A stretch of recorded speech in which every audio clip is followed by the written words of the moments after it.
اللهم صل على سيدنا ونبينا وشفيعنا وحبيبنا ومولانا محمد صلى الله عليه وعلى آله وأصحابه وبارك وسلم قرن بين شباب مكخلن اللهم صل على سيدنا ونبينا وشفيعنا وحبيبنا ومولانا محمد صلى الله عليه وعلى آله وأصحابه وبارك وسلم اللهم صل على سيدنا ونبينا وشفيعنا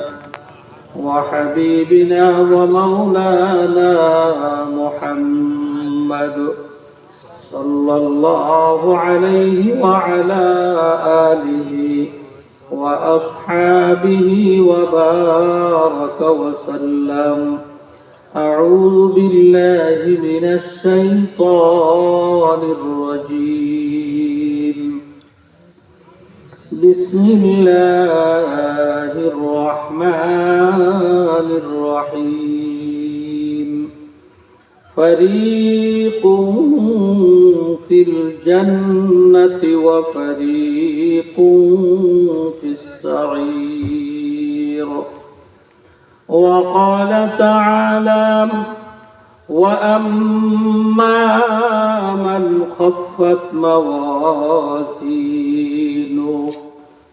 فأمه هاوية وما أدراك ما هي نار حامية وقال النبي صلى الله عليه وسلم القبر روضة من رياض الجنة أو حفرة من حفر النار وقال النبي صلى الله عليه وسلم لكل شيء ثقالة وثقالة القلوب ذكر الله لا إله إلا الله لا إله إلا الله لا إله إلا الله لا إله إلا الله لا إله إلا الله لا إله إلا الله لا إله إلا الله সবাই ডাকবেন ভাই পিছনে সামনে ডানে বামে যারা আছেন সবাই মুখ খোলেন যুবক ভাইরা মুরব্বীরা আল্লাহর দেওয়া গলার আওয়াজটা আল্লাহর নামে বড় করে দেন সবাই জোরে জোরে ডাকবেন কেউ জবান বন্ধ রেখেন না আল্লাহ চায় দিছে আপনার আমার দিকে লা ইলাহা ইল্লাল্লাহ লা ইলাহা ইল্লাল্লাহ লা ইলাহা ইল্লাল্লাহ লা ইলাহা ইল্লাল্লাহ লা ইলাহা ইল্লাল্লাহ লা ইলাহা ইল্লাল্লাহ লা ইলাহা ইল্লাল্লাহ illallah la ilaha illallah la ilaha illallah la ilaha illallah la ilaha ইল্লাল্লাহ লা ইলাহা ইল্লাল্লাহ লা ইলাহা ইল্লাল্লাহ মহাব্বতে জোরে সোরে সবাই মুখ খোলেন ডাক দিয়ে দেখেন না কি মজা লাগে লা ইলাহা ইল্লাল্লাহ লা ইলাহা ইল্লাল্লাহ লা ইলাহা ইল্লাল্লাহ লা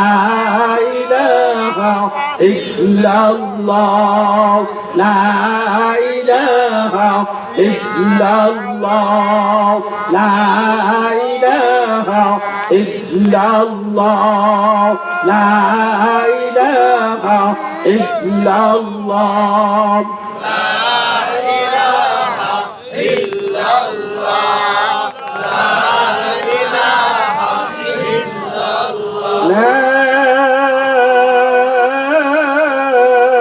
ইলাহা ইল্লাল্লাহ মুহাম্মাদুর রাসূলুল্লাহ সাল্লাল্লাহু আলাইহি ওয়াসাল্লাম। আমরা সকলে বলি আলহামদুলিল্লাহ। আরেকটু জোরে বলা যাবে আলহামদুলিল্লাহ। আরেকটু আওয়াজ করে শরীরে পুরো শক্তি দিয়ে জোরে জোরে বলি আলহামদুলিল্লাহ। গাঙ্গাইল মধ্য গয়েশপুর বাইতুল শরীফ জামে মসজিদ যুব সমাজের উদ্যোগে আয়োজিত আজকের ইসলামী মহাসম্মেলনের সম্মানিত সভাপতি সাহেব মুআজ্জাজ মুকাররম আল্লাহর হাবিবের কলিজার টুকরা হযরত বুজুর্গ উলামায়ে কেরাম, আল্লাহ পাকের প্রিয় বান্দা জনাব রাসূলুল্লাহ সাল্লাল্লাহু আলাইহি ওয়াসাল্লামের আশিকিন মুহিব্বিন উম্মতগণ, পর্দার আড়ালের আমার মা ও বোনগণ, আল্লাহ পাক রব্বুল আলামিনের দরবারে লাখো কোটি শুকরিয়া আদায় করছি যে মহান রব্বুল আলামিন আপনাকে আমাকে এই ফিতনা ফাসাদের জামানায় দুর্যোগময় অবস্থার মধ্যে আল্লাহ পাক রব্বুল আলামিন অত্যন্ত মায়া করে দয়া করে মেহেরবানি করে এই মুহূর্তে আমার একটা মজলিসে আল্লাহ তাআলা আপনাকে আমাকে বসাইছেন, যে মজলিসটাকে আল্লাহ রসুল বেহেশতের বাগানের সঙ্গে তুলনা করছেন। সুবহানাল্লাহ। যে মজলিসে বসলে আল্লাহ বান্দার গুনাহগুলি মাফ করে দেন, যে মজলিসে বসলে বান্দার সঙ্গে আল্লাহর সঙ্গে একটা ভালো সম্পর্ক স্থাপন হয়ে যায়, এমন এক দামি মোবারক মজলিসে, উলামায়ে কেরামদের মজলিসে, জাকিরিন শাকিরিনদের মজলিসে আল্লাহ পাক রব্বুল আলামিন আপনাকে আমাকে দীর্ঘ রাত্র পর্যন্ত বসে থাকার তৌফিক দান করছেন। এতে আমরা সবাই খুশি না বেজার ভাই? যারা খুশি হতে পারলাম তারা আরেকবার শুকরিয়া আদায় করে সকলে বলি আলহামদুলিল্লাহ। মাগরিবের পর থেকে এই পর্যন্ত উলামায়ে কেরাম আপনাদের সামনে কোরআন এবং হাদিস থেকে অত্যন্ত মহামূল্যবান নসিহতগুলো পেশ করছেন। খুব দামি দামি কথা উলামায়ে কেরাম আমাদেরকে শুনিয়েছেন। আমি আপনাদের সামনে অতি সংক্ষেপে কিছু নসিহত, খুব দীর্ঘ সময় না, অল্প সময়, আপনারা দিলে দিলে মাওলার কাছে দোয়া করেন, মাওলা হে বলনে ওয়ালা যা বলবেন এবং আমরা যা শুনবো আল্লাহ তাআলা যেন আমাদের সবাইকে আমল করার তৌফিক দান করেন। আমিন। জানার মানুষের অভাব নাই, মানার মানুষের অভাব। কি এই কথা ঠিক না? জানার মানুষের অনেক অভাব নেই, বহুত মানুষ এখন জানে, কিন্তু মানার বেলায় অনেক দুর্বল, যার দুর্বলতার সীমা সংখ্যা নাই, এত দুর্বল। এখানে যারা আজকে বয়ান শুনতেছেন, আপনাদের কারো বাড়ি নরসিংদী আছে? এখানে কথা কথা রাগ করছেন? কারো বাড়ি ময়মনসিংহ, কারো বাড়ি সিলেট, সবাই তো এই এলাকার মানুষ, কি ঠিক না? অথচ মাত্র 11টা কাছাকাছি বা 11টা বাজে। আমি তো এই রাস্তা দিয়ে অনেক আসা যাওয়া করি। 1টা 2টা বাজে আসলেও দেখি বাজারে চায়ের স্টল দোকান খোলা থাকে, মানুষজন বসে চা খায়। না কথাটা ভুল করলাম? এই মানুষকে আপনারা না, এই এলাকার মানুষই তো। অথচ রাত্রে 11টা বাজে কত মানুষ ওইটা চলে গেছে, হাঁটতেছে, দোকানে যাইতেছে, গল্প করতেছে। অথচ এই যে ছোটবেলার থেকে শুনতেছেন ওয়াজ মাহফিল, জিকিরের মাহফিল, তালিমের মাহফিল গুলো বেহেশতের বাগান। এটা কি নতুন কথা না পুরানো? ছোটবেলার থেকে শুনতেছেন না? তাহলে আজকে এটা কি বেহেশতের বাগান না? আমরা কেমন মানি বেহেশতের বাগান যে নবীজি ঘোষণা দিচ্ছেন, এই ঘোষণা আমরা ছোটবেলার থেকে শুনতেছি। যদি এই ঘোষণাটা মিথ্যা হইতো তো কবেই তো বাজেয়াপ্ত হয়ে যেত। সত্য ঘোষণা। আমার মতো ছোট হুজুর না, বাংলাদেশের শীর্ষস্থানীয় বড় বড় ওলামায়ে কেরাম যারা হাজারো হাজারো হাজারো হাজারো হাদিসের হাফেজ, তিনারাও বলেন এটা জান্নাতের বাগান। এই কথা ঠিক না? এইরকম জান্নাতের বাগান রাইকা আপনারা বলেন তো, জান্নাতের বাগানের ভিতরে হিন্দুরা ঢুকবে, খ্রিস্টানরা, বৌদ্ধরা, ইহুদিরা, কারা ঢুকবে? কথা বলে না বাবা, কারা ঢুকবে? মুসলমানরা ঢুকবে। এই অথচ মুসলমান জান্নাতের বাগান রাইখা মজা পায় না, বাইরে মজা পায়, চা স্টলে মজা পায়, গিবতে মজা পায়, মিথ্যায় মজা পায়, অনর্থক সময় করার মধ্যে মজা পায়, অথচ জান্নাতের বাগানে মজা পাই না। কি কথা ঠিক না? অবস্থা এমন হয়ে গেছে। জানা আমাদের অনেক বেশি আছে, কিন্তু মানার বেলায় অনেক দুর্বল। আর এই মানার যোগ্যতা অর্জন করার জন্যই এই মাহফিলের ব্যবস্থা। ঠিক না বেরে যেটা বলেন? এই যে দাওয়াত ও তাবলীগের চিল্লা কেন? শুধু মানুষ যেন মান্যওয়ালা হয়। 40 দিন মসজিদে থাকতে হয় কেন? 40টা দিন যেন একটা আমিরের সাথে থাইকা 40 দিনে 340-এ কত হয়? হ্যাঁ, 120 বেলা খানা খাবে। এই 120 বেলা খানাই যেন দস্তরখানায় খায়। কি কথা ঠিক না? 40 দিনে 5 ওয়াক্ত করে নামাজ পড়লে 45-এ কত হয়? কথা বলা 45-এ 200 ওয়াক্ত নামাজ যেন সে জামাতের সাথে মসজিদে পড়ে। কি কথা ঠিক না? মানার যোগ্যতা যেন অর্জন হয়। এই কারণেই তাবলীগের ব্যবস্থা। এলেম আমাদের কম নাই, বয়ানে লাগাই দিলে এখানে যারা আছেন তারা আমাদের চেয়ে ভালো বয়ান জানেন, কিন্তু মানার বেলায় দুর্বল। আর এই মাহফিল গুলো, এই জিকিরের মজলিস গুলো, দাওয়াত ও তাবলীগের কার্যক্রম গুলো, এই দ্বীনের তালিমের ব্যবস্থা শুধু মানার জন্য। মানুষ যত বেশি মান্যওয়ালা হবে তত এই মানুষ আল্লাহর কাছে দামি হয়ে যাবে। সুবহানাল্লাহ। মানার বেলায় যত বেশি দুর্বল হবে ততই কাফের বেঈমান মুশরিকরা আমাদের উপরে আক্রমণ বেশি করবে। এই কথা ঠিক না? আল্লাহ আমাদের সবাইকে মানার যোগ্যতা দান করেন। সকলে বলেন আমিন। এখন আপনারা যারা আছেন এখানে, কি মানার ইচ্ছা আসেনি সবার? ভাই কথা বলেন, আছে সবার? পিছনের বাইরে কি বলেন, আছে? আপনাদের মানার ইচ্ছা আছে? আল্লাহ আমাদের কবুল করে, আমিন বলেন। যদি মানার ইচ্ছা থাকে, প্রথম আপনাদেরকে যে কথাটা বলবো মানার জন্য, সেটা হলো মুনাজাত কইরা বাড়ি যাবেন না মুনাজাতের আগে যাবেন? কথা কয় না। মুনাজাতের আগে যাওয়ার মতো কেউ থাকলে একটু হাত ওঠান। একজন। আর কেউ আছেন? আর কেউ আছেন? থাকলে বলেন, শরমের কিছু নেই। আমরা ইসলাম আমার নবীরে দারগা করে দুনিয়া পাঠাই নেই, মনে রেখে। আমার নবী দারগা না, ওলামায়ে কেরাম দারগা না যে আপনারা ঘাড়ে ধরে জোর কইরাই কাম করাইতে হবে, এরকম কিছু না। আলেমরা যে আল্লাহর বান্দা, আপনিও সে আল্লাহর বান্দা।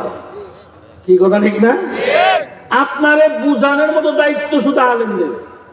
নবীরা শুধু উম্মতকে বুঝাইছে, কাফের মুশরিকরা বুঝাইছে, দারগাগিরি করে নাই। এই জন্য আমরা দারগা না, আপনারা জোর করে ওয়াজ শোনাইতে হবে এরকম না। আপনি এখানে বসে একবার সুবহানাল্লাহ বলে 100 নাকি আপনি পাবেন, আমারে দিবেন না। কি কথা ঠিক না? কি আমারে দিবেন আপনি? আমারে দিবেন না, আপনি কামাই করবেন। আপনি এখানে কোরআন হাদিসের দ্বীনের নসিহত যত বেশি শুনবেন প্রতিটা কথার বদৌলতে 80 রাকাত নফল নামাজের নেকি আপনার আমল নামায় হবে। আপনি চলে যাইবেন, আপনার আমল নামার থেকে নেকি কমবে। আমার কি আসে যায়? আমার সমস্যাটা কি? আপনার সাথে কোনো ঝগড়া আছে? কি যাওয়ার ইচ্ছা আছে আরো কারো? মাশাআল্লাহ। 2 নাম্বার, যারা পিছনে আছেন, ডানে আছেন, বামে আছেন, সবাই কষ্ট যদি মনে না করেন, আমি আপনাদের মেহমান, মুসাফির মানুষ। আমার অনেক লম্বা সফর, এখান থেকে আবার আমাকে টাঙ্গাইল যেতে হবে আজকে রাতের মধ্যে। কালকে ওখানে জরুরি কাজ আছে, আমার এক আপনজন আত্মীয় মারা গেছেন, ওখানে আমাকে যেতে হবে। এই জন্য আমি আপনাদের যেটা আরো বেশি তাড়াহুড়া আছে, তারপরও যতটুকু সময় দিই, আল্লাহ যদি কবুল করে। দ্বিতীয় মানার কথাটা হলো, প্রত্যেকে একটু কষ্ট করার সামনে একটু মিলে বসবেন। একটা সুন্নতি পরিবেশে আমরা বসি। যারা ছিল মাঝখানে তারা তো চলে গেছে, আমরা এই ফাঁকা জায়গাটা পূরণ করে বসি। এতে আপনার কি লাভ হবে জানেন? আপনি 1 হাত সামনে আসছেন, জান্নাতের দিকে 1 হাত আগায় গেছেন। 2 হাত সামনে আসছেন, জান্নাতের দিকে 2 হাত আগায় গেছেন। কোনো সমস্যা নেই, আপনার লাভ হয়েছে, কামাই আপনার, আমার কোনো লাভ নেই ভাই। আলামাই কেরামের কোনো লাভ নাই, লাভ আপনাদের। নিজের লাভ যে না বুঝে তার মতো কপাল পোড়া বদনসিব দুনিয়াতে আর কেউ নাই। কি কথা ঠিক না বলে? নিজের লাভ, আমার লাভ, এটা আমার কামাই। আল্লাহ তাআলা আমাদের সবাইকে বুঝার তৌফিক দান করেন। জোরে বলেন আমিন। আরো জোরে বলেন আমিন। বসেন ভাই, মাশাআল্লাহ সুন্দর হয়েছে, আপনারা মানছেন, আপনাদের মধ্যে মানার যোগ্যতা আছে, আলহামদুলিল্লাহ। যারা বাহিরে আছেন, সম্ভব হইলে ভিতরে এসে বসেন। বাড়ির দিয়া ঘুমাইয়া কি করবেন? এই ঘুম তো আপনার হায়াতের জীবনের শেষ ঘুমও তো হতে পারে। কি কথা ঠিক না? এই ঘরে বাবা ঘুমাইছে, মা ঘুমাইছে, দাদা ঘুমাইছে, দাদি ঘুমাইছে, কই তারা আজকে? হাজারো চিৎকার করলেও তারা আর কোনোদিন আসবে না। আমিও তো যাইতেছি, আমাকে ঘরে আদর করে কেউ রাখবে না। কি রাখবে আমাকে কেউ আদর করে? এমন বান্ধব নাই। এই যে আমাদের বেগম খালেদা জিয়া কত বছর পর্যন্ত প্রধানমন্ত্রী ছিলেন, সারা দেশে তার কত জনপ্রিয়তা, জানাজার মধ্যে লাখো লাখো মানুষের ঢল, এত ভালোবাসা মানুষের। এক একজন নেতা কর্মী না কান্দা কি অবস্থা, এরপরে জীবন দেওয়ার জন্য অনেকে ঘোষণা দিয়ে ফেলায়, এত ভালোবাসা। অথচ বাংলার জমিনে এমন একজন ভালোবাসার নেতা পাওয়া গেল না, এমন একজন ভালোবাসার সন্তান পাওয়া গেল না এই কথা জবান দিয়ে বের করতো যে বেগম খালেদা আজকে আপনি মারা গেছেন, আপনারে কবরে শুয়ে যাইতেছি, আমি যাব না এই কবর থেকে, আমি কবরে শুয়ে পড়লাম। এমন একজন বান্ধব দুনিয়াতে নাই, কারোই নাই, আমারও নাই, আপনারও নাই।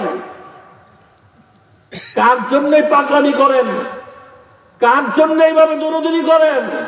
কেউ নাই রে ভাই। শুধু নিজের চিন্তা করেন, নিজের অবস্থার দিকে তাকান। আল্লাহ আমাদের সবাইকে বুঝার তৌফিক দান করেন। জোরে বলেন আমিন। আরো জোরে বলেন আমিন। আমরা এখন অবস্থান করছি জমিনের উপরে। কোথায়? কথা বলেন না বাবা, ঘুমাইতেছেন? জোরে বলেন, কোথায় অবস্থান করছি? জমিনের উপরে। আপনাদের কি ধারণা এই জমিনের উপর থেকে আপনাকে আমাকে আরো কি কোথাও যেতে হবে নাকি? কথা বলেন, জোরে বলেন, সবাই বলেন, কি যেতে হবে?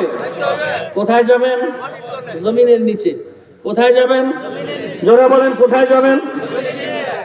আল্লাহর হাবিব বলেন, তোমরা কি জানো তোমরা যখন মার পেটে ছিলা তখন তোমরা কোনোদিন ভাবো নাই এত বড় পৃথিবীতে আমি আসব, মা পাবো, বাবা পাবো, ভাই পাবো, বন্ধু পাবো, জমি জমা পাবো, এত কিছু পাবো, এত কিছু খাবো, এত বড় হবো, এত লম্বা সময়, এত বড় দুনিয়া আমি দেখবো। এইটা আমরা কি কেউ মার পেটে থেকে কি ভাবছি কোনোদিন?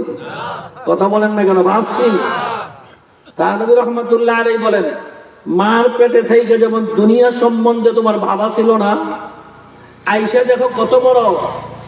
ঠিক জমিনের উপরে যে তুমি এখন আসো, জমিনের নিচে আল্লাহ এমন অবস্থা বানায় রাখছেন, মা পেটে গিয়ে দুনিয়া তোমার কাছে যেমন লাগে, এই দুনিয়ার থেকে আখিরাতের জিন্দেগি, হায়াতের নিচের, মাটির নিচের জিন্দেগি এত বেশি বড় হবে যা কোনোদিন তুমি নিজে ভাবতেও পারবে না। সেই জমিনের নিচে কি আপনাকে আমাকে যাওয়া লাগবে কি লাগবে না বলেন? শোনেন, এইদিকে তাকান, গরুও মরে, ছাগলও মরে, খাসিও মরে, হাঁস মুরগি মরে, তাদের জন্য কোনো ওয়াজ নসিহতের ব্যবস্থা নেই, চিল্লার ব্যবস্থা নেই, পীর মুরিদির ব্যবস্থা নেই, কি আছে নাকি বলেন? এদের জন্য মসজিদের ব্যবস্থা নাই, মসজিদের মিম্বর থেকে বয়ানের ব্যবস্থা নাই, এদের জন্য মহিলা মাদ্রাসা নাই, এদের জন্য পুরুষ মাদ্রাসা নাই, কিচ্ছু নাই, এদের জন্য ওয়াজের দরকার নেই। এই যত সব চিল্লা বলেন, পীর মুরিদি বলেন, মাদ্রাসা বলেন, মসজিদ বলেন, মিম্বরের বয়ান বলেন, ওয়াজ বলেন, তাফসীর বলেন, দাওরা বলেন, বুখারী বলেন, পীর মুরিদি বলেন, জিকির আজকার করেন, যা কিছু হইতেছে সব শুধু আমাদের মানুষের জন্য। ঠিক না বেরিয়ে জোরে বলেন? আপনার মতো আমার মতো মানুষের জন্য। হ্যাঁ মানুষ, তোমার জন্য আমার জন্যই ওয়াজ, তোমার জন্য আমার জন্যই অবস্থা। কেন? তারাও মাটির নিচে যাবে, আমরাও মাটির নিচে যাব, কিন্তু তাদের মাটির নিচে যাওয়া আর তোমার আমার মাটির নিচে যাওয়ার মধ্যে কোনো পার্থক্য নাই। কথা বলেন না কেন? পার্থক্য নাই? অবশ্যই আছে। জমিনের উপরে আমরা যারা চলতেছি, আমাদের জন্মের পর থেকে মৃত্যু পর্যন্ত জমিনের উপরে চলতে যাইয়া আমাদের সবচেয়ে বেশি যেই জিনিসটা প্রয়োজন হয়, সবার জন্য প্রয়োজন হয়, তার নাম টাকা। কি কথা বলে? তার নাম লাগে না আপনাদের? কথা বলা সবার লাগে? কি মুরব্বীরা টাকা লাগে না? আলেমের টাকা লাগে না? ইসলামের টাকা লাগে না? কি লাগে? সবার লাগে। যার কাছে টাকা পয়সা যত বেশি আছে জমিনের উপরে, সে তত সুখে আছে। কি কথা বলা? কথা ঠিক? আপনার উপর যদি টাকা বেশি থাকে, আপনার অসুস্থতার চিকিৎসা কোথায় হবে? বিদেশ। কি কথা ঠিক না? তার চেয়ে আর একটু কম টাকা যার আছে, তার রাজধানী ঢাকায়। কি?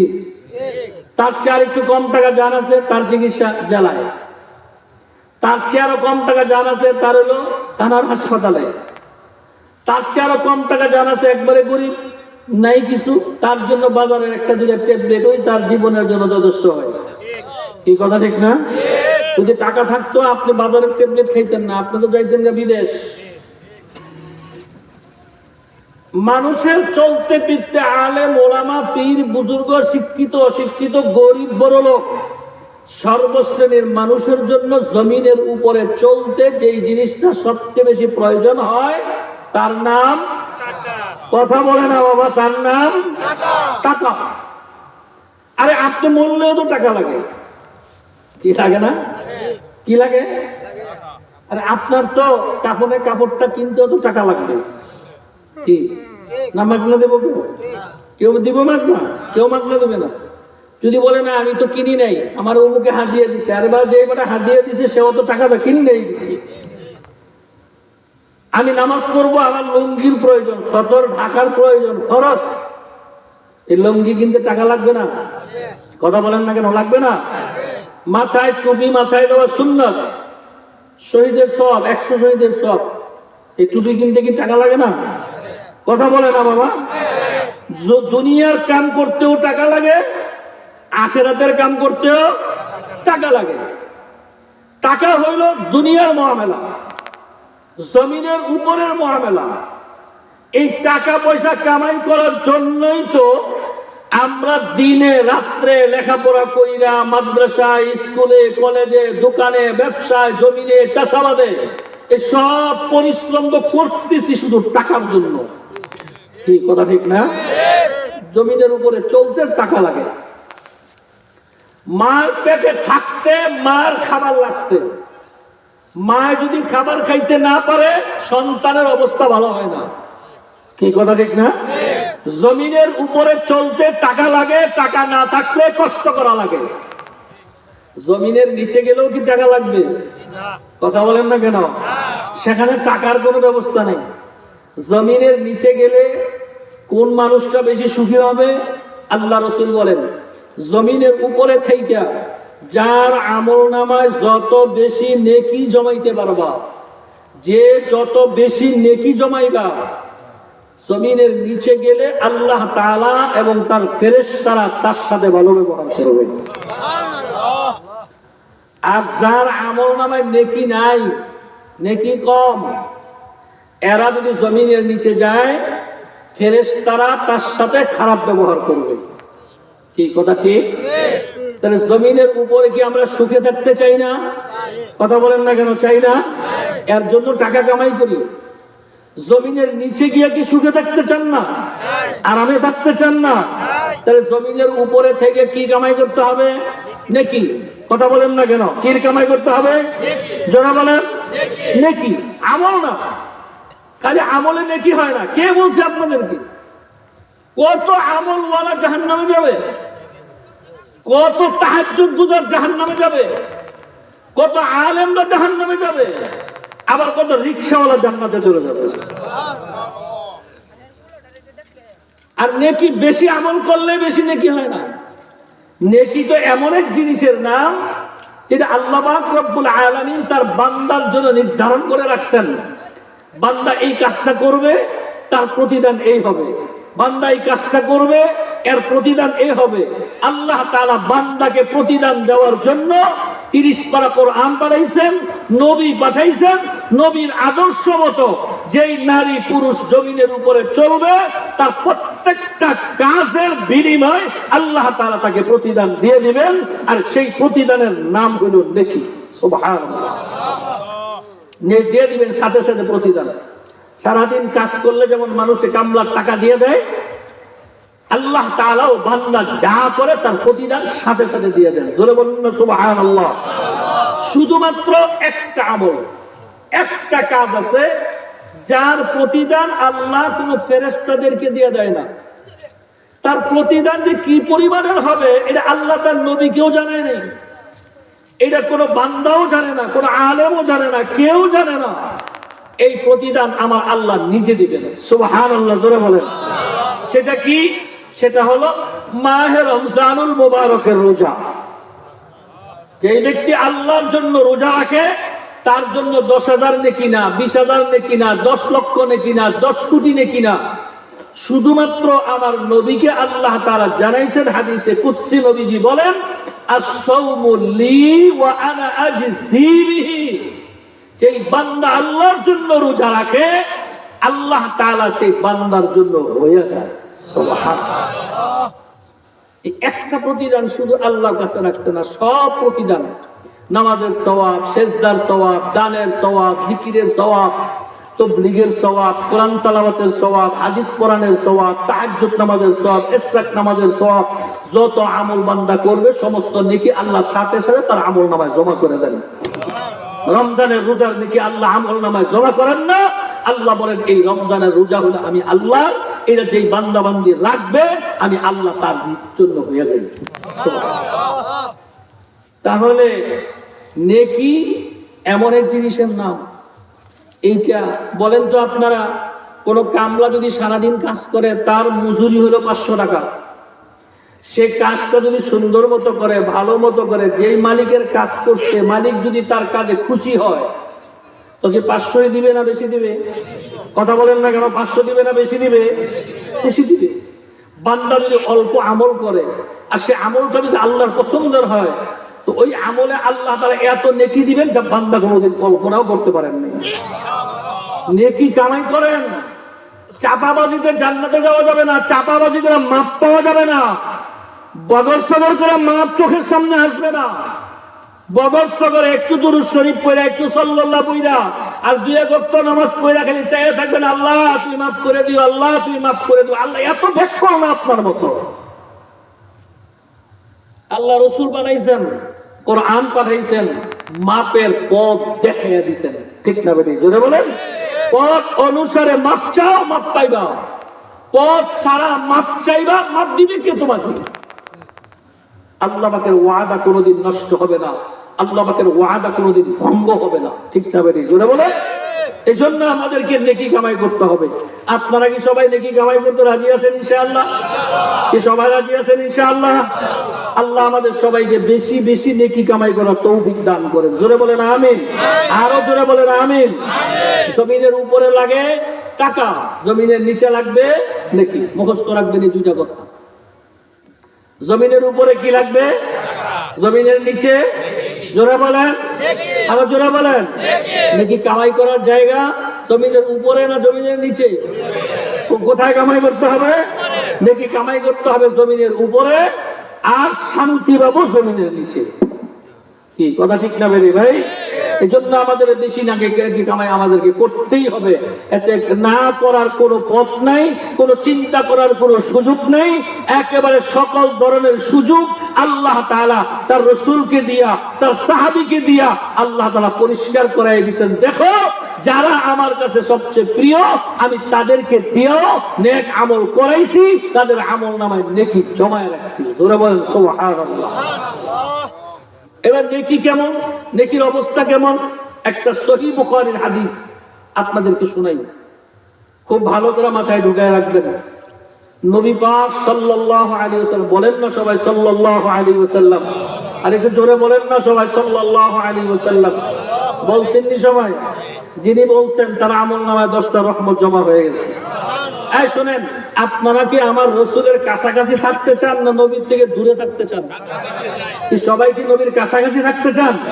আল্লাহর হাবিব বলেন, যার আমলনামায় দুরূদ শরীফ যত বেশি জমা আছে সে আমি রাসূলের তত কাছাকাছি থাকবে। কাছাকাছি থাকার জন্য আন্দোলন করা সম্ভব না, দুরূদ শরীফ বেশি পড়তে হবে, অনেক বেশি পড়তে হবে। শোনেন, যারা দাওরা পড়ে, দাওরার বছর মাদ্রাসায় যে আলেমরা দাওরার বছর দাওরা পড়ে, যে বছর এই বছর সিয়াসিত্তার 6 কিতাব, হাদিসের 6 কিতাব, দলিলের জন্য আরো 6 কিতাব আছে হাদিসের কিতাব, মোট 12টা কিতাব পড়ানো হয়। এই 12টা কিতাবের মধ্যে শত শত হাদিস না, হাজার হাজার হাদিস। কত হাদিস? কথা বলেন না, কত হাদিস? হাজার হাজার হাদিস এক একটা কিতাবের মধ্যে। প্রত্যেকটা কিতাবের হাদিসগুলো ছাত্র যখন পড়ে, ক্বালা রাসূলুল্লাহি ঘুমাইতেছেন, কয়বার হইল? একবার। একটা হাদিস শুরু করছে, আর দুরূদ শরীফ কয়বার পড়ছে? একবার। উস্তাদে যখন পড়া শুরু করছে তখন উস্তাদেও পড়ে ক্বালা রাসূলুল্লাহি, ছাত্ররাও পড়ে সাল্লাল্লাহু আলাইহি ওয়াসাল্লাম। কি কথা ঠিক না বেঠিক? কয়বার হইল? কথা বলে না, কয়বার হইল? 2 বার। এই হাদিসটা মুখস্থ করতে কম করে হলেও 5 বার পড়তে হয়। তাহলে 5 বার হাদিস পড়ছে, 5 বার কি পড়ছে? দুরূদ শরীফ পড়ছে। তাহলে 5 আর 2 এ, কথা বলে না, 5 আর 2 এ 7 বার। এই সবকটা যখন আবার উস্তাদের কাছে শোনাইছে তখন আবার পড়ছে ক্বালা রাসূলুল্লাহি সাল্লাল্লাহু। এবার কতবার হইল? 8 বার। পরীক্ষার আগে এই হাদিসটা সম্পূর্ণভাবে মুখস্থ করে শিখতে কম করে হলেও একটা হাদিসকে একেবারে সর্বনিম্নে 5 বারের নিচে পড়লে ফাইনাল হয় না, তাও ব্রেন শক্তি ভালো থাকতে হয়। তাহলে যদি 5 বার করে হাদিসটারে মুখস্থ করে তাহলে 5 বারে হাদিস পড়ছে, 5 বারই দুরূদ শরীফ পড়ছে। কি কথা ঠিক না? তাহলে আগে ছিল 8 বার, এখন হচ্ছে কয়বার? 5 বার। মোট কতবার হইল? 13 বার। একটা হাদিস পড়তে 13 বার দুরূদ শরীফ পড়া লাগে। আর 12 কিতাবের মধ্যে হাজার হাজার হাদিস আছে, প্রত্যেকটা হাদিসের বেলায় এইভাবে দুরূদ শরীফ পড়ে। তাহলে একজন দাওরা পড়নেওয়ালা ছাত্র শুধু দাওরার বছর যতবার দুরূদ শরীফ পড়ে, আপনার আমার হায়াতের জীবনেও অনেকের আমলনামায় এতবার দুরূদ শরীফ নাই। কি কথা ঠিক না ঠিক? চাপাবাজির ওয়াজ না বাবা, এগুলো কণ্ঠের ওয়াজ না। ভালো করে বুঝো, তোমার কামাই করা লাগবে। আমারটা শুনে চুপ থাকলে চলবে না, তোমাকেও আমলওয়ালা হইতে হবে, তোমাকেও লক্ষবার দুরূদ শরীফ পড়নেওয়ালা হইতে হবে। আল্লাহর হাবিব বলেন, কেউ যদি দৈনিক 100 বার দুরূদ শরীফ পড়ে, কতবার? জোরে বলেন না, জোরে বলেন না, কতবার? 100 বার। মিস দেয় না, সব সময় পড়ে, দৈনিক প্রতিদিন 100 বার পড়ে। যখন সুযোগ হয় তখনই পড়ে 100 বার, সারাদিনে মিলাইয়া 100 বার। এটা মিস দেয় না। নবীজি বলেন, তোমার হায়াতের জীবনে প্রতিদিন যদি 100 বার করে দুরূদ শরীফ পড়তে পারো, মৃত্যুর আগে আজরাইল তোমার কাছে আসার আগে আমি নবী সশরীরে তোমার সামনে হাজির হয়ে যাব। করবো তো ভাই ইনশাআল্লাহ। দৈনিক কতবার? জোরে বলেন কতবার? দেখেন কত সহজ। ফজরের নামাজ পড়ছেন, নামাজ পড়ে বের হইছেন, আপনি 20 বার দুরূদ শরীফ পড়ে আলেন সাল্লাল্লাহু আলাইহি ওয়াসাল্লাম। পারেননি সবাই? বলেন তো সবাই। হ্যাঁ যুবক বাবারা বলো তো। একেবারে সহজ, এটা সবাই পারে। সাল্লাল্লাহু আলাইহি 20 বার পড়েন ফজরের পরে, 20 বার পড়েন জোহরের পরে, 20 বার পড়েন আসরের পরে, 20 বার পড়েন মাগরিবের পরে, 20 বার পড়েন এশার পরে। কত হইল? কত সহজ। 100 বার দুরূদ শরীফের আমল, এইটা আমাদেরকে সকলকে করতেই হবে। মা বোনেরা, দৈনিক কমপক্ষে সাল্লাল্লাহু আলাইহি ওয়াসাল্লাম কতবার? 100 বার পড়া লাগবে। করবো তো ইনশাআল্লাহ। সব সময় অভ্যাস করে নিব দুরূদ শরীফের উপরে। নবী পাক সাল্লাল্লাহু আলাইহি ওয়াসাল্লাম জ্যোৎস্না রাত্রে খোলা আকাশের নিচে রাত্রে নিজের ঘর থেকে বের হইছেন। সুবহানাল্লাহ, জোরে বলেন। খুব মনোযোগের সাথে শুনবেন, হাদিসটা খুব গুরুত্বপূর্ণ এবং সহিহ হাদিস। জ্যোৎস্না রাত্রে খোলা আকাশের নিচে গভীর রাত্রে নবীজি ঘর থেকে বের হইয়া বাহিরে আসতেন। ঠিক নবীজির সাথে সাথে হযরত আয়েশা সিদ্দিকা রাদিয়াল্লাহু তাআলা আনহাও নবীজির সাথে বাহিরে আসতেন। আল্লাহর হাবিব হযরত আয়েশার সাথে গল্প করতেছেন, কথা বলতেছেন, আর বলতেছেন দেখো কত সুন্দর দেখা যায় আল্লাহর দুনিয়া। সুবহানাল্লাহ, সুবহানাল্লাহ। যাদের স্ত্রী আছে, রাত্রেবেলা গভীর রাত্রে জ্যোৎস্না রাত্রে আকাশ ভর্তা তারা থাকে, দিনটা ভালো। এমন একদিন রাত্র দেখা রাত্রে 12টা 1টার দিকে, 11টা 12টার দিকে যখন মানুষজন নিঝুম হয়, আপনার স্ত্রীরা হাতে ধইরা বাইরে করে একটু কিছু সময় ঘোরাফেরা করেন। কিছু সময় যদি ঘোরাফেরা করেন তো আমল নামায় 100 শহীদের সওয়াব নেকি লেখা হবে। আমার নবীজি কাজটা করতেন। এতে করে স্ত্রীর মন খুশি হয় না বেজার হয়? কথা বলেন না কেন? খুশি হয় না বেজার হয়? স্ত্রীর খুশিও আমার নবী করতেন। সুবহানাল্লাহ। আরে কেমন নবী পাইছি, এমন কোন সাইড বাকি নেই যে সাইডটা আমার নবী কমপ্লিট করে যায় নাই। নবীজি সাল্লাল্লাহু আলাইহি ওয়াসাল্লাম হযরত আয়েশা সিদ্দিকার সাথে গল্প করতেছেন। এমন সময় হযরত আয়েশা সিদ্দিকা রাদিয়াল্লাহু তাআলা আনহা নবী পাক সাল্লাল্লাহু বলেন না, সবাই সাল্লাল্লাহু আলাইহি ওয়াসাল্লামকে প্রশ্ন করেন, ইয়া রাসূলুল্লাহ, ইয়া হাবিবাল্লাহ, আজকে আসমানের মধ্যে অনেক বেশি তারকা দেখা যায়, এত তারকার কোনোদিন দেখি নাই গো নবী। নবী আপনার কাছে আমার জানার বিষয়, আসমানের মধ্যে আজকে যেই পরিমাণ তারকা আছে, এই পরিমাণের নেকি কি আপনার সাহাবীদের কোন সাহাবীর আমলনামে আছে গো নবী? সুবহানাল্লাহ বলেন। কি প্রশ্ন করছে দেখছেন? খুব মারাত্মক প্রশ্ন। আল্লাহর হাবিব বলেন হ্যাঁ অবশ্যই আছে। কে গো নবী সেই সাহাবী? আল্লাহর হাবিব বলেন হযরত ওমরের আমলনামায় আসমানের তারকা পরিমাণ নেকি আছে। আল্লাহর হাবিবের কথা সত্য না মিথ্যা? কত পারছেন? কথা বলেন না, কত পারছেন? নবী যা বলছেন সঠিক, সত্য। এই আসমানের তারকা পরিমাণ নেকি হযরত ওমরের আমলনামায় জমা আছে। জোরে বলেন না সুবহানাল্লাহ। আল্লাহর হাবিব আপনার আমার নবী তো এমন নবী ছিলেন, কোন মাখলুকের চেহারার দিকে তাকাইলেই তার মনের ভাবটা বুঝতে পারতেন। আল্লাহু আকবার। আইরে কেমন মায়ার নবী আর কেমন নেতা পাইছিলাম। কমবক্ত মুসলমানের গোষ্ঠী মুসলমানের ঘরে জন্ম হইয়া এমন নবী পাইয়া আজকে দাঁড়ি নাই, ফাসেক ফুজ্জার নাস্তিক মুরতাদকে নেতা বাইনা জীবন শেষ করে বলাই গেছে। আল্লাহর হাবিব সাল্লাল্লাহু আলাইহি ওয়াসাল্লাম আয়েশার চেহারার দিকে তাকাইছেন। আয়েশাও চিন্তায় পড়ে গেছেন, আমার আব্বা নবীজির এত কাছে থাকে, আমার নবী আমার আব্বার কথা বলেন নাই কেন? আমার আব্বা কি এত নাকি কামাই করতে পারে নাই? চিন্তায় পড়ে গেছে। আল্লাহর হাবিব বলেন আয়েশা আমি বুঝছি তুমি কি ভাবতেছো। সুবহানাল্লাহ বলবেন না? কি মজার ব্যাপার, কি মজার আলাপ। আসলে আমাদের কাছে বেশি মজাই নেই। কি কথা ঠিক না ভেবে? আমাদের কাছে সে কলমই নেই, সে দিলই নেই, এই কারণে মজাও বুঝি না। আল্লাহর হাবিব সাল্লাল্লাহু আলাইহি ওয়াসাল্লাম বলেন আয়েশা তুমি ভাবতেছো আমি তোমার আব্বার নাম বলি নেই কেন? এই কারণে আয়েশা সিদ্দিকা রাদিয়াল্লাহু আনহা বলেন, আল্লাহ রাসূল, আল্লাহ এবং আল্লাহ রাসূল ভালো জানেন। দেখছেন জবাবটা কত সুন্দর। হ্যাঁ, ঘরের মা বোনেরা যারা সজাগ আছেন ভালো করে শুনে রেখেন, আয়েশার থেকে শিখেন। আয়েশা সুন্দর একটা জবাব দিচ্ছেন। আমগো সব বিবি সাহেবরা হইলে তো দেই না, উত্তর দিলে হইলে কি দিত না, দিত না, জানে না আমার বাবারটা কম খাইছে নাকি, গলার ভিতরে গেলে আর মনে থাকে না। এরকম দেই না উত্তর কি আমাদের স্ত্রীরা দেয় কি দেয় না? অবশ্যই দেয়।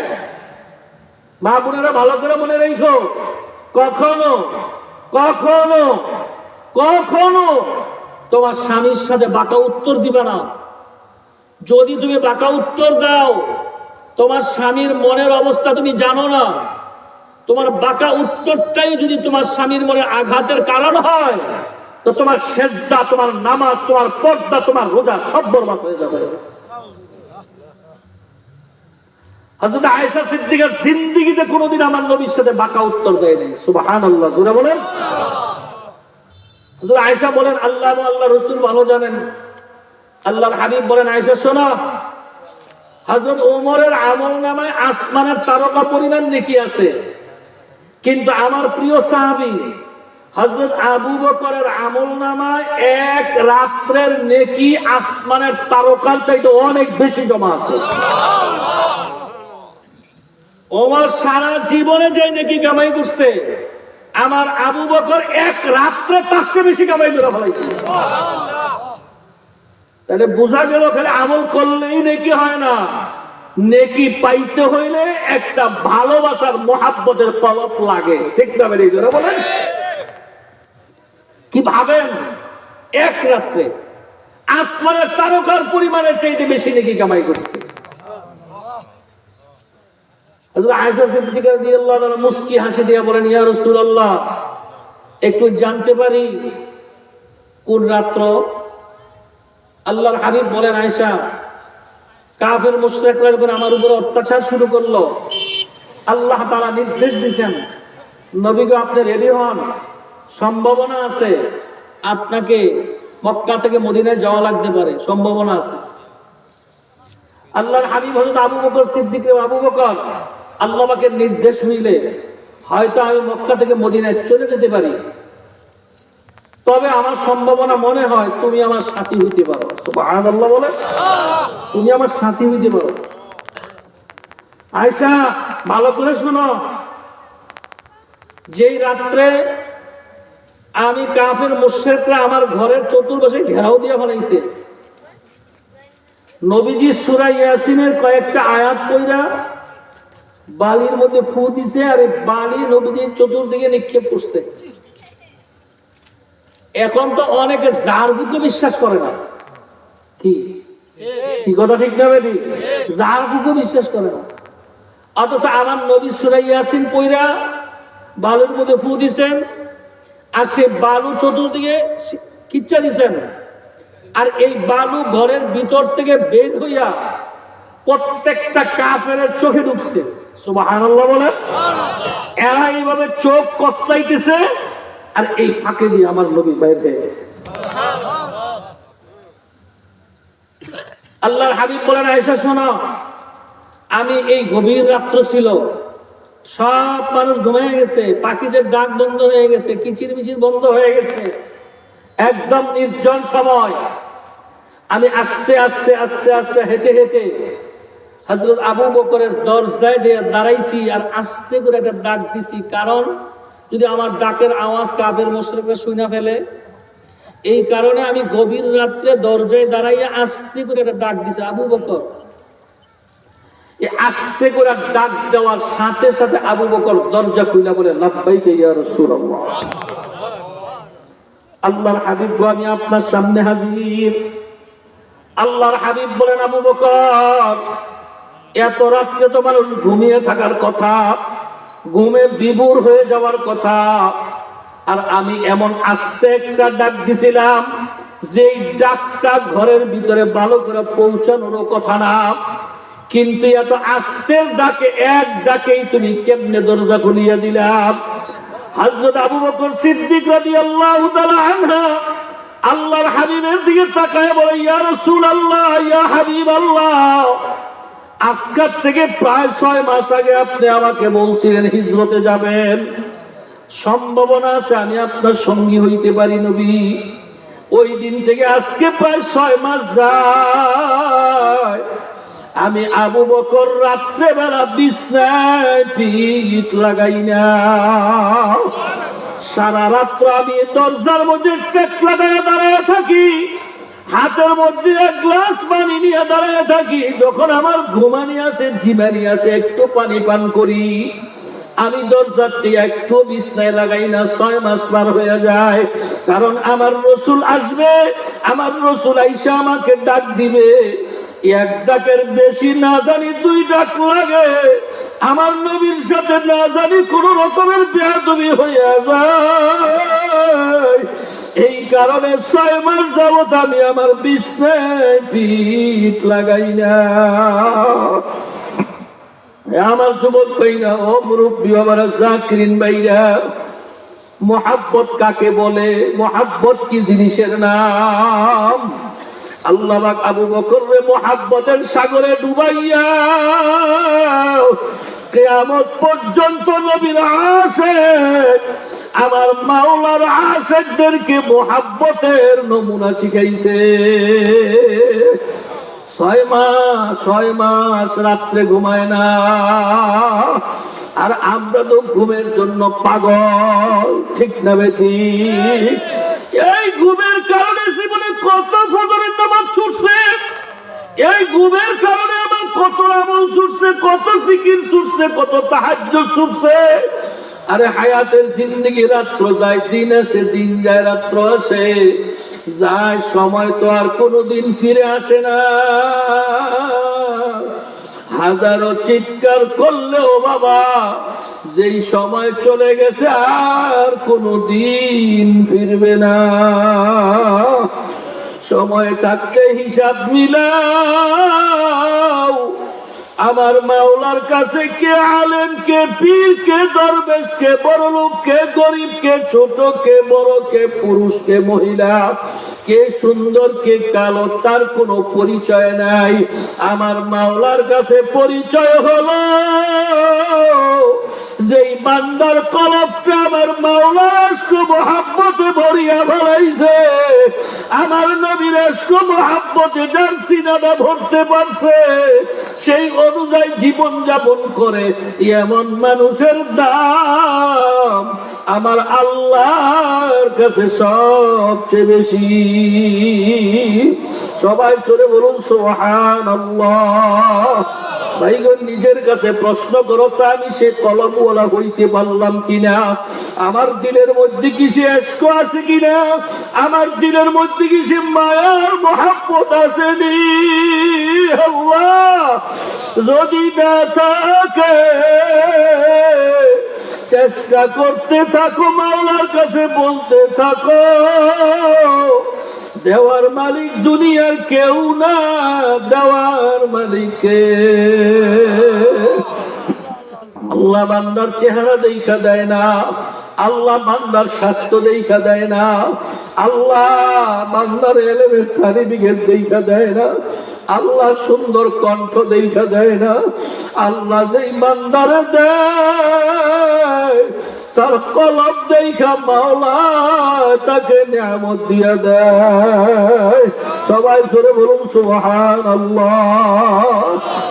আল্লাহর হাবিব বলেন, আয়েশা, আমি আবু বকরকে বললাম, আবু বকর চলো, দেরি করার সময় নাই, ভোর হইয়া যাইবে। তাড়াতাড়ি রওনা করলাম। আয়েশা শোনো, আমি যখন হাঁটতেছিলাম আমি দেখতেছিলাম হযরত আবু বকর একবার সামনে দিয়ে হাঁটে, আবার আমার ডান পাশে হাঁটে, আবার পিছনে হাঁটে, আবার বাম পাশে যায়, আবার সামনে যায়, আবার ডাইনে হাঁটে। এইভাবে ঘুরে ঘুরে আবু বকর হাঁটতেছে। আমি জিজ্ঞাসা করলাম, আবু বকর এমন পাগলামি করতেছেন কেন? এইভাবে ঘুরে ঘুরে হাঁটেন কেন? হযরত আবু বকর সিদ্দিক বলেন, পয়গম্বর আমি যখন ডান দিক দিয়ে হাঁটি তখন আমার মনে হয় না জানি আমার নবীর উপরে পিছন থেকে আক্রমণ আসে, আমি দৌড়াইয়া পিছনে যাই। আবার যখন পিছনে হাঁটি তখন মনে হয় না জানি বাম দিক থেকে কোনো আক্রমণ আসে, আমি দৌড়াইয়া বামে যাই। আবার যখন আমার বামে হাঁটি তখন মনে করি না জানি সামনের দিক থেকে কোনো আক্রমণ আমার নবীর উপরে আসে, আমি তাড়াতাড়ি করিয়া সামনের দিকে যাই। আবার মনে করি না জানি ডান দিক থেকে আক্রমণ আসে, আমি ডান দিকে চলিয়া যাই। পয়গম্বর, আমি আবু বকর জিন্দা থাকতে আপনার শরীরে একটা পশমের মধ্যে কাটা ফুটবে, এইটা আমি আবু বকর বরদাস্ত করতে পারব না। এরা কেমন কলম বানাইছে, কেমন কলিজা বানাইছে, কেমন মহাব্বত অর্জন করছে, আমি আর তুমি কোথায়? আল্লাহ, আল্লাহর হাবিব বলেন, হে আয়েশা, তাড়াতাড়ি করে এইভাবে পাগলামি করতে করতে যখন গুহার মধ্যে আশ্রয় নিলাম, উপর থেকে ফর্সা হইয়া গেছে, ফর্সা দেখা যায়। আমি তো আর হাঁটতেও পারি না, আমার শরীরে জ্বর আইসা গেছে, শরীর কাঁপতেছে। আমি আবু বকররে বললাম, আবু বকর, তোমার ডান পায়ের উড়াতে একটু আমি মাথাটা লাগাই। আল্লাহ, আল্লাহর হাবিবের মাথা আবু বকরের উড়াতের মধ্যে দিয়া আল্লাহর নবী গুহার ভিতরে শুয়ে পড়ছেন, ঘুমিয়ে গেছেন। আরে কি কপাল, কি ভাগ্য, আল্লাহ কি কপাল রে! আল্লাহর হাবিবের মাথা আবু বকরের উড়াতের উপরে, আল্লাহর হাবিব ঘুমায়। আবু বকর তাকায় দেখে গুহার ভিতরে ছোট্ট ছোট্ট অনেকগুলো গর্ত দেখা যায়। আস্তে আস্তে তিনি তার কাপড় দিয়া টেনে তার কাছে যা সরঞ্জাম ছিল দিয়া গর্তগুলো বন্ধ করতেছিলেন। সবগুলো গর্ত বন্ধ হইছে, একটা গর্ত বন্ধ করার কিছু নাই। তিনি তার বাম পায়ের মুড়া দিয়ে আটকাইলেন, এইদিকে ডাইন পাও নাড়াইতে পারে না, কারণ নাড়াইলেই তো আমার নবী সজাগ হইয়া যাবে, নবীর কষ্ট হবে। এই জন্য ডাইন হাঁটুটা নাড়ায়ও না, বাম পায়ের মুড়া দিয়ে চাপদা ধরছে। এর ভিতরে ছিল বিষাক্ত সাপ। এই সাপে আবু বকরের মুড়ার উপরে আক্রমণের উপরে আক্রমণ, আঘাতের পর আঘাত, কামড়ের পরে কামড়, বিশ্বের যন্ত্রণা, সারা শরীর বিশ্বের যন্ত্রণা। পাও নারায় না, ডান পাও নারায় না, না জানি আমার রসুলের ঘুম ভাঙিয়ে যাবে।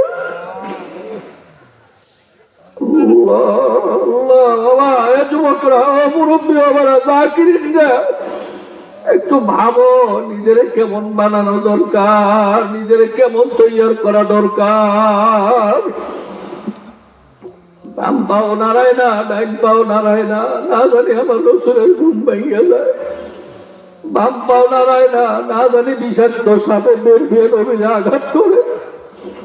মুড়ার উপরে আঘাত, কামড়ের পরে কামড়, বিশ্বের পরে বিষ, যন্ত্রণায় অস্থির।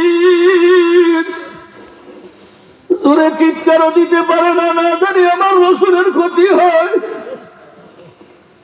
অনিচ্ছা সত্ত্বে ব্যথার যন্ত্রণায় এক ফোঁটা পানি চোখের থেকে বের হইয়া আল্লাহর হাবিবের গাল মোবারক উপরে পড়িয়া গেছে। আল্লাহ হাবিব জাগ্রত হয়েছে বলে আবু বকর অনেক কষ্ট হইতেছে মনে হয়। ইয়া রাসূলুল্লাহ, কষ্ট না তো, ঘটনা হলো এরকম। আল্লাহর হাবিব আবু বকরের পাটা টান দিয়াই না আমার নবীর জবানের পবিত্র লালা হাতে লইয়া আবু বকরের মুড়ার মধ্যে লাগাইয়া দিলেন। আল্লাহ পাকের কি কুদরত! সাথে সাথে মাওলায় সাপের বিষ পানি বানাইয়া। কামাই করো, কামাই করো, কামাই করো, তোমার মতো তাইকো না, হিংসামি করো না, বিদ্বেষী করিও না, চাঁদাবাজি করিও না, অনর্থক সভা নষ্ট করিও না। কামাই করো, কামাই করো, কামাই করো। যত বেশি কামাই করবা, জমিনের নিচে গেলে তত বেশি সুখী হইবা। কামাই যদি না থাকে, তোমার মতো বদনসিব আর কেউ হবে না। হযরত আবু বকর কামাই করছে, হৃদয়টারে দিয়া কামাই করছে, কলমটারে দিয়া কামাই করছে। কলমের মধ্যে কুচকাও ছিল না, দাগ ছিল না, প্রতিহিংসা ছিল না, ভালোবাসার কোনো ঘাটতি ছিল না। আল্লাহর হাবিব বলেন, আয়েশা, ওই এক রাত্রে আবু বকর যেই মোহাব্বত আর যেই ভালোবাসা, যেই আচরণ দেখাইছে, আল্লাহ পাক নিজে খুশি হইয়া এক রাত্রের কারণেই তার আমলনামায় আসমানের তারকার চাইতেও বেশি নেকি দিয়া ফেলাইছে।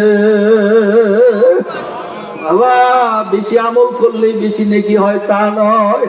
আল্লাহ পাক কোরআনুল কারীমে বলেন, আল্লাযী খালাকাল মাউতা ওয়াল হায়াতা লিয়াবলুয়াকুম আইয়ুকুম আহসানু আমালা। আল্লাহ বেশি আমল চায় না, আল্লাহ ভালো আমল চায়। কোন আমল চায়? কথা বলেন না কেন? বেশি চায় না, ভালো চায়। আল্লাহ ভালো আমল চায়, ভালো সেজদা চায়, ভালো রুকু চায়, ভালো কলব চায়, ভালো দান চায়, ভালো জিকির চায়। যদি ভালো করি আমল যদি অল্প করতে পারো, আমার মাওলা তোমাকে আমাকে খালি হাতে ফিরাইয়া দিবে না। ভাইরা, আমরা যারা চরমনায় গেছি, আমাদেরকে যে সবক দিছে, 1 সবক, 2 সবক, 3 সবক, এইভাবে 21 দম পর্যন্ত যে সবক আল্লাহর ওলি আমাদের দিছেন, এই সবক আদায় করলেই সিনার মধ্যে ইশক জমা হয়। আল্লাহ, এই জিকির আজকার করলেই কলবের মধ্যে মাওলার মারিফাতের নূরের আগুন জ্বলতে জ্বলতে থাকে। এই মাওলা পাকের জিকির আজকার করতে করতে মাহবুদের সাথে সম্পর্ক গভীর হয়। বেশি বেশি দুরূদ শরীফ পড়তে পড়তে আমার নবীর সাথে সম্পর্ক, ইশক মোহাব্বত বাড়িয়া যায়। আর দিলটা যদি একবার বাড়িয়া যাইতে পারে, আমার মাওলা অল্প সময় তোমাকে এত দেওয়া দিবে, এত দেওয়া দিবে, যা হিসাব সংখ্যা করার ক্ষমতা দুনিয়ার কোনো মানুষের নাই। চরমনার মরহুমে ইসহাক সাহেব রহমাতুল্লাহি আলাইহি এক মুরিদ হুজুরের কাছে বয়াত গ্রহণ করছেন। বেশি শিক্ষিত না, সাধারণ মানুষ। অনেকদিন, কয়েক বছর পরে আবার চরমনাইতে আইসা হুজুরের কাছ থেকে সবক পরিবর্তনের জন্য আসলেন। আইসা হুজুরকে সালাম দিয়ে কয়, হুজুর, আমার আগের সবকটা আমি আদায় করছি, এখন আরেকটা সবক আমারে পরিবর্তন করিয়া দেন। প্রত্যেকটা সবকের মধ্যেই তো ভিন্ন তাসির আছে। এই যে আপনাদের এখানে মহিলা মাদ্রাসা ইমাম সাহেব হুজুর, বড় হুজুর করছেন, এই মাদ্রাসার 1 ক্লাস আছে, 2 ক্লাস আছে, 3 ক্লাস আছে। একটা ক্লাসের বই এক এক রকম, এক এক ক্লাসের বই এক এক রকম। আল্লাহর ওলির কাছে বলে, হুজুর, আমি তো সবক আদায় করছি। আল্লাহর ওলি বলে, তুমি যে সবক আদায় করছো তার তো একটা তাসির আছে, তোমার কি সবকের তাসির হইছে নাকি? তখন সেই সাধারণ মানুষ সে বলে, হুজুর, আমি কি তাসিরের কথা বলবো না দেখাবো?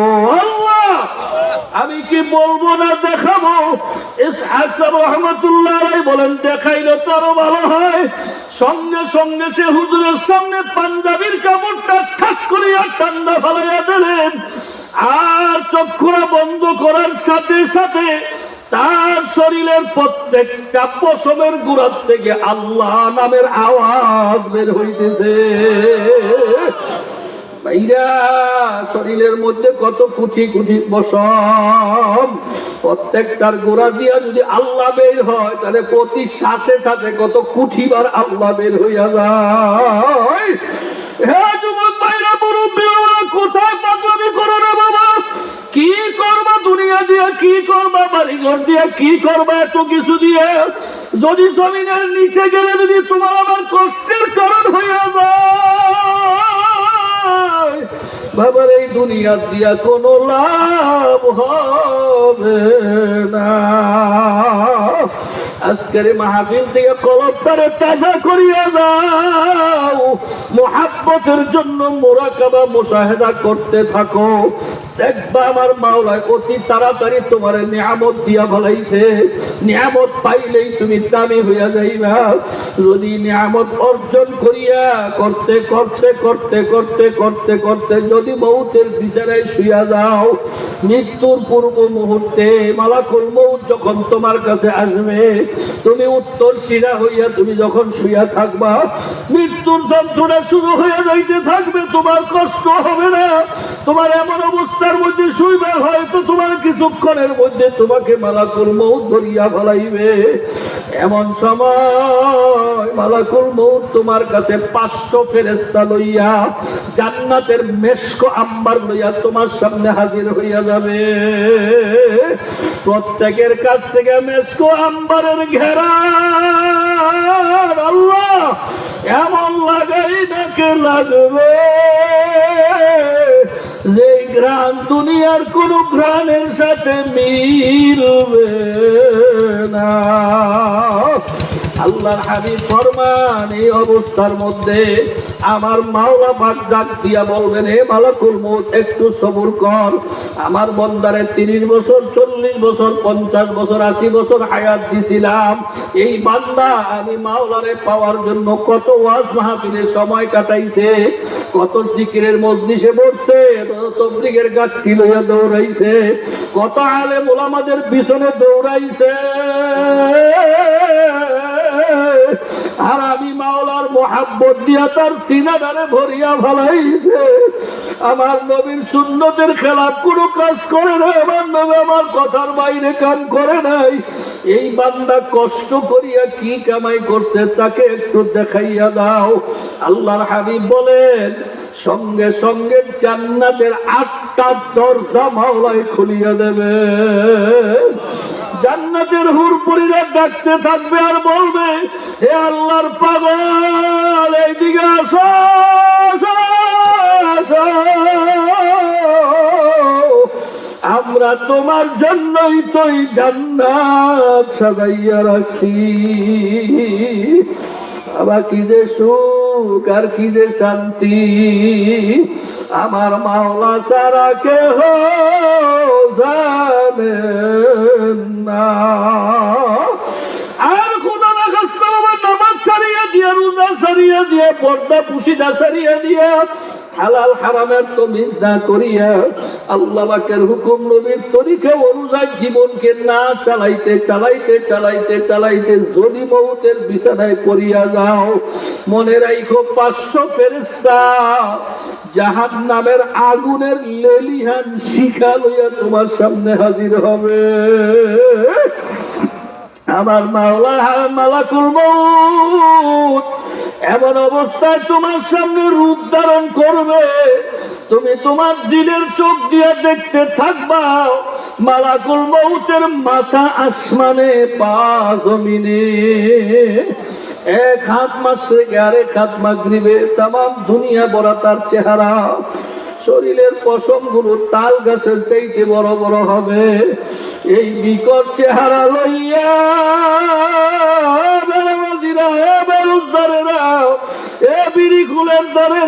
ভালো করে শুনে রাখলে বাবা, আমার কথা শোনাই না। যদি নবীরে বিশ্বাস করে থাকো, সত্যবাদী মনে করিয়া থাকো, আমি আমার নবীর কথা তোমারে শোনাইয়া দিয়া যাই। এই বিকট চেহারা লইয়া তোমার দিকে এমন একটা চাহুনি মারবে, আল্লাহ আল্লাহ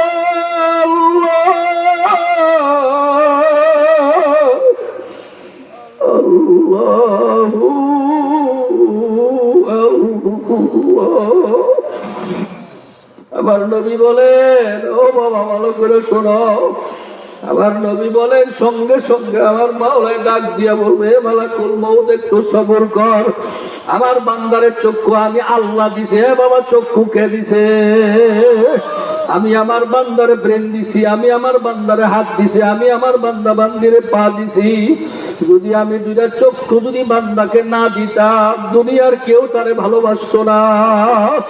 আমি যদি তার ব্রেন শক্তি পরিচালনা করার ক্ষমতা না দিতাম, এই বান্দারে মানুষের ব্যাকল হাবা বলতো, কেউ সমাজে তাকে দাম মূল্য দিত না। আমি যদি তারে দুইটা পা না দিতাম, সে হাঁটা চলা করতে পারত না, উদ্দঙ্গ হইয়া পড়িয়া থাকতো। আল্লাহ, এ ভাইরা, কার হাত দিয়া বিড়ি খাও, কার মুখ দিয়া গালি দাও, কার পাও দিয়া আল্লাহ আল্লাহ রসুলের দুশ্মনের দিকে হাঁটো, একটু কি তোমার মাথায় চিন্তা লাগে না? আমার মাওলা যদি বলে হে চক্ষু বন্ধ, আর এই চক্ষু খোলার ক্ষমতা দুনিয়ার কারো নাই। আমার মাওলা যদি বলে হাত বন্ধ, হাত আর কেউ চালাইতে পারবে না। আমার মাওলা যদি বলে হে পাও, আর চলিস না, আর পাও চলবে না। বাবারে, আমার মাওলার দেওয়া হাত দিয়ে, মাওলার দেওয়া পাও দিয়ে, মাওলার দেওয়া চক্ষু দিয়ে মাওলার নাফরমানি করতে করতে যখন মৌতের বিছানায় শুয়ে পড়বা, স্বপ্নের মতো দেখবা আল্লাহ পাকের হুকুমে 7টা জাহান্নামের দরজা তোমার চোখের সামনে ঠাস ঠাস করিয়া খুলিয়া যাবে। জাহান্নামের 7 বিচ্ছুগুলি হা করিয়া তাকাইয়া থাকবে। কষ্ট হবে, আমার মাওলা ছাড়া কেহ জানে। আল্লাহ, আল্লাহকে মাফ করিয়ে দিয়ে, আল্লাহকে মাফ করিয়ে দিয়ে। আল্লাহ, আল্লাহ, আল্লাহ, আল্লাহ। আমার নবী বলেন, একটা জীবন্ত বকরি জবাই না দিয়া পায়ের থেকে চামড়াটা টান দিয়া যদি কেউ খুলিয়া ফেলে, এই বকরিটা যেই পরিমাণের কষ্ট পাবে, তার চেয়ে বেশি কষ্ট হবে বেনামাজির মৌতের কষ্ট, বেরোজগারের মৌতের কষ্ট, দাড়ি কামাইয়ার মৌতের কষ্ট। আল্লাহ, বাবা মিথ্যা বলার মৌতের কষ্ট, সুদ ঘুষের মৌতের কষ্ট, বেপরদা নারীদের মৌতের কষ্ট। এই কষ্টের ভাগ তোমার ছেলেরও দিতে পারবা না, মেয়েরও দিতে পারবা না, বন্ধুরেও দিতে পারবা না। কেউ তোমার এই কষ্টের ভাগ নিবে না। এই কষ্ট তোমারটা তোমাকেই বহন করা লাগবে। ভাইরা, ও ভাই, কেমনে কষ্ট সহ্য করবা? বাবারে, আপন মানুষগুলো তোমার ঘর থেকে বাইর করবে। বাবা, এই ঘরে তোমার আর জায়গা নাই, এই বিছনায় তোমার আর জায়গা নাই। এরাই তো এই আপন, এই যাদের জন্য জীবন যৌবন শেষ করলাম, তারাই তো আমার গোসলের ব্যবস্থা করবে, তারাই কাফন পরাবে, তারাই জানাজার মাঠে হাজির হবে। জানাজার নামাজের পরে আপন মানুষগুলো আমার কান্দে লইয়া বাড়ির বাগানে, বাঁশ বাগানে, ঝাড় তলায়, কবরস্থানে নিয়া 3.5 হাত ঘরের ভিতরে এতিমের মতো শোয়াইয়া দিয়া, বুকের উপরে 7 মাসের চাইনি লাগাইয়া মাটি দিয়া সবাই যার যার ঘরে চলিয়া যাবে। তুমি আর আমি এমন একটা ঘরে থাকবো যেই ঘরে দরজা নাই, জানালা নাই, সাথী নাই, বাতি নাই। আল্লাহ, কেমনে থাকবা, কেমনে থাকবা? খোদা না খাস্তা যদি গুনাহগার হইয়া কবরে যাও, আল্লাহর হাবিব ফরমান, কারো কারো কবরে 1টা না 2টা না 99টা সাপ তার কবরে জমা হইয়া যাইবে। এই সাপগুলো তোমারে আমারে পেঁচাইয়া, বেনামাজিরা, বিধিখুরের দলেরা, বেপরদারা, দুনিয়া নাস্তিকের পক্ষে অবলম্বনকারীরা, ভালো করে শুনিয়া রাখো। এই সাপগুলি তোমার পেঁচাইয়া, আমারে পেঁচাইয়া এক একটা কামড় দিবে আর বলবে, আমি তোর নামাজ, আমি তোর রোজা, আমি তোর বিড়ি, আমি তোর সিগারেট, আমি তোর মিথ্যা কথা, আমি তোর সুদ, আমি তোর ঘুষ, আমি তোর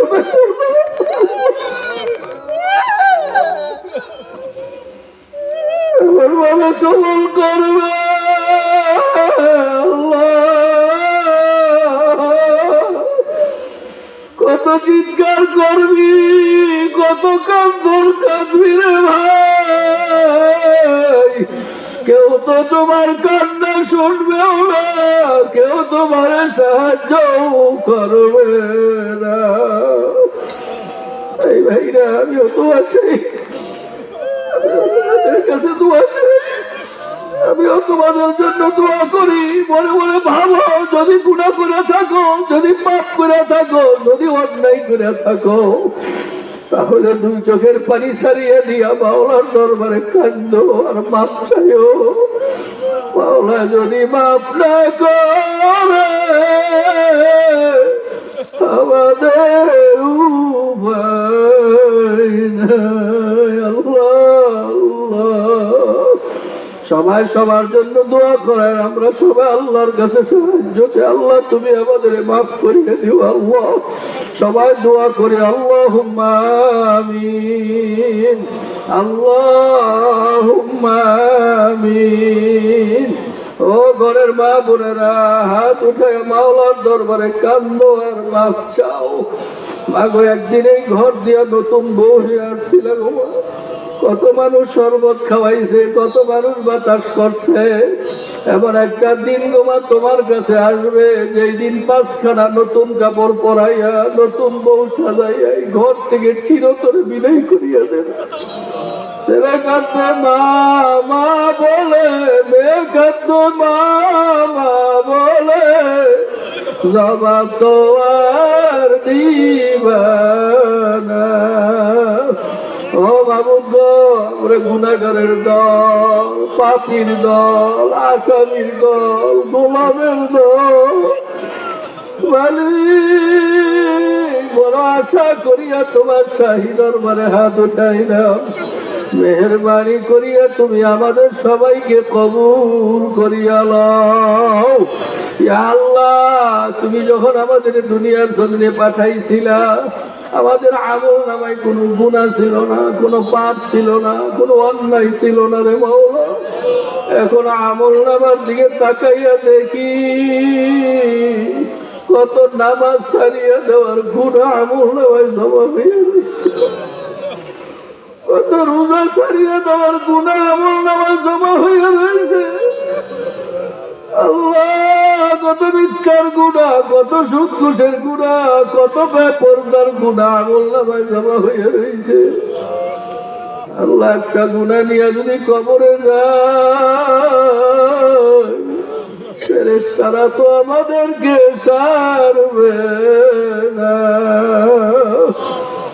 আল্লাহ, তোমার নবী বলছে, গুনাহগারেরা কিয়ামতের ময়দানে কাঁদতে কাঁদতে চোখের পানি শেষ হইয়া যাইবে, চোখ দিয়া রক্ত আসতে থাকবে, রক্ত শেষ হইয়া ঘুষ আসতে থাকবে।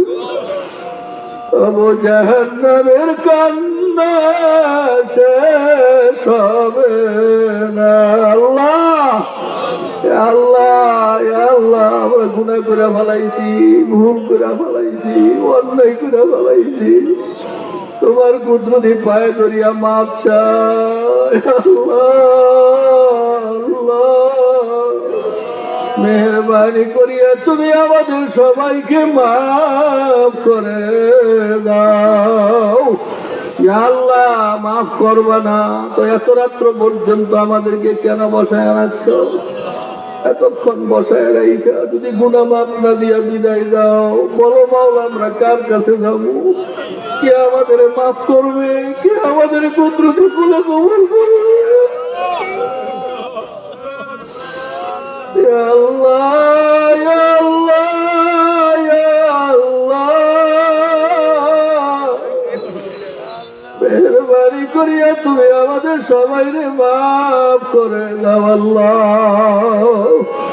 আল্লাহ, এখনো যদি আমাদের গুনাহ মাফ না হয়, আর যদি রাত্রে মরিয়া যায়, কালকে তো এমন সময় ফেরেশতারা কবরে মায়ের শুরু করি।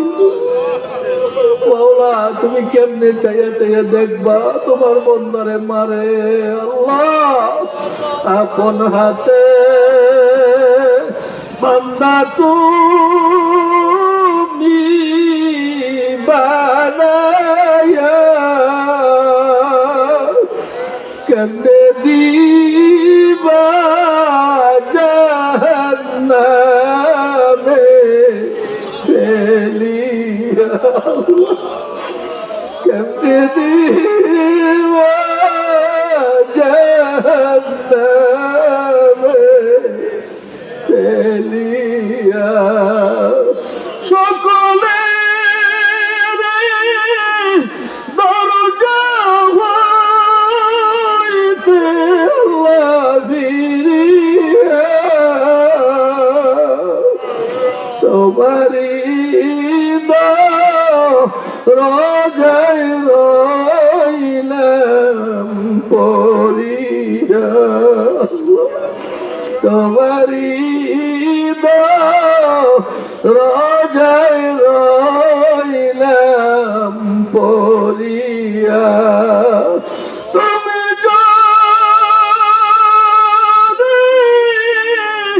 মাফ না করো আল্লাহ বান্দারে, বলো তোমার